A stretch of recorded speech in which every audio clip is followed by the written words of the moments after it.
Hey y'all, is selfie of a Christian ideal? The idea of loving yourself, is it a Christian ideal? Well, yes and no. I say there's many accounts of the Bible that you can go to, that you can point to and say, well, Jesus died for you, and Jesus came to people over and over and broke bread with them, just invested time with them, and because he ultimately died for you and rose for you, what God sees when he looks at you now is Christ's blood. And if Jesus was able to love you in spite of who you are, then get yourself some slack. Love yourself like Jesus loved you. Give yourself some mercy, some grace, and a break. But this idea of self-love can be dangerous too. It is the way it's cropped up in the last few years. The idea of self-love says, oh, you're perfect just the way you are. And you don't have to change anything about yourself. You don't have to improve. Just love yourself for who you are. Well, not only is that antithetical to the teachings of Christ, who loved you in spite of who you are, and who died for you because he loved you, but not only because he loved you, because you couldn't pay the debt, you couldn't pay the debt yourself that was asked of you.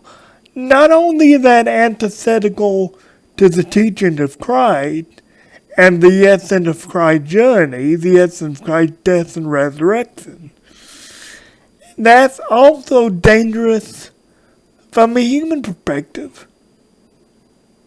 Because if you stop growing, if you stop yearning, if you stop investing in yourself, yes, say, if you stop doing that, then honestly, this may be no graphic at all upward, but you might as well be dead.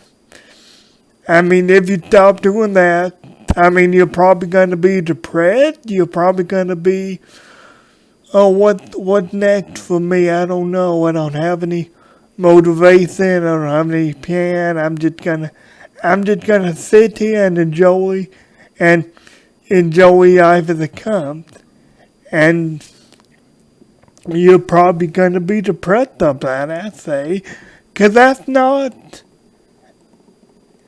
not even what Jesus died for you for. He didn't send his son for you just so you would stay exactly where you are. Now, don't get me wrong, I want to come back to a point. This idea of self-love can be important. It can be a Christian ideal. In fact, I say anything good or positive could be a Christian ideal. But, well, maybe that's not exactly true, but that's something for another time, probably. That's not even how God wanted you to live. Just going through your life, you didn't have to use no plan, no motivation. That's not. God came that you may have life. Jesus came so that you may have life, so that you may have it more abundantly. And he died for you so you could ultimately honor him in everything and anything that you do. But we're taught this antithetical this antithetical teaching sometimes to distract us and to say, oh, how dare you say I'm not perfect the way I am. How dare you say I need improvement. How dare you say that I can't love myself just for who I am. It's not me saying that, it's Christ. Honesty, just the essence of his death, the essence of his resurrection, the essence of his life, was improvement. I mean, every single person that he came across improved in either a small way or a massive way. And that's because you cannot come to Christ. It is impossible to come to Christ even with your own agenda. I'm reminded of Heath Strobel there, and not be changed. It's impossible to. But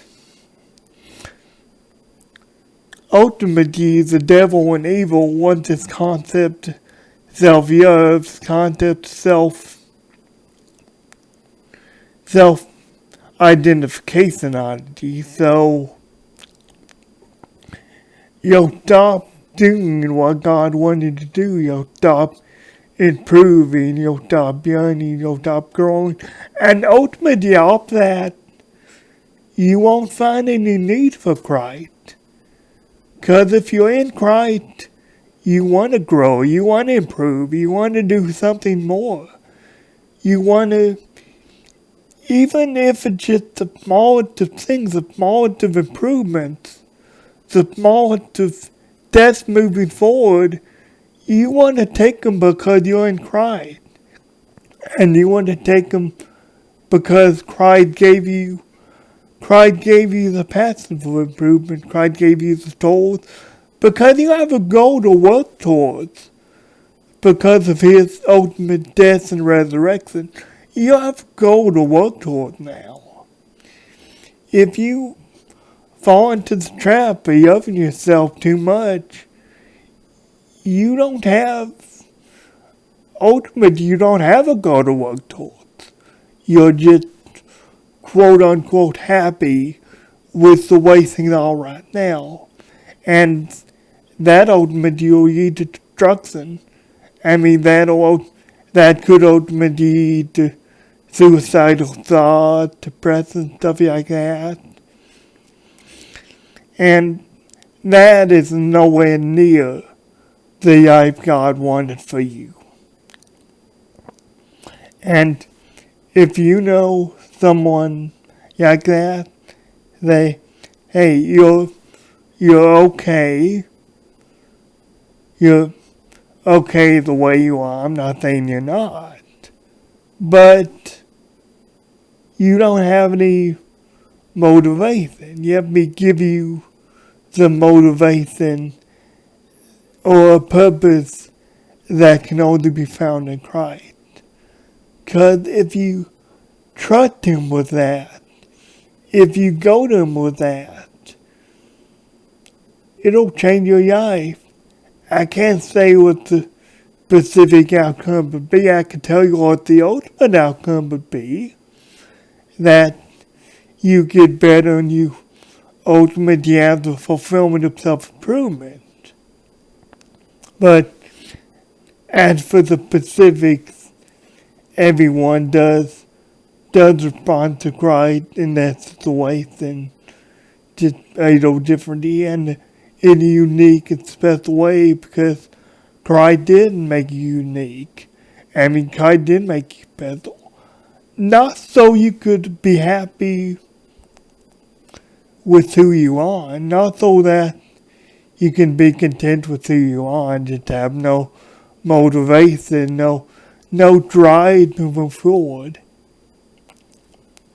But he came for you so you could honor him, and so you could improve yourself on account of him. And hey, everything that Christ does, everything that God does, well, it's about him, but it's also maybe equally about us. I mean, everything that God does ultimately gets praised himself, but everything that God does also ultimately is of equal or even greater benefit to ourselves. Because that's how much he loves you. Guys, I love you. God bless you. And have a great day.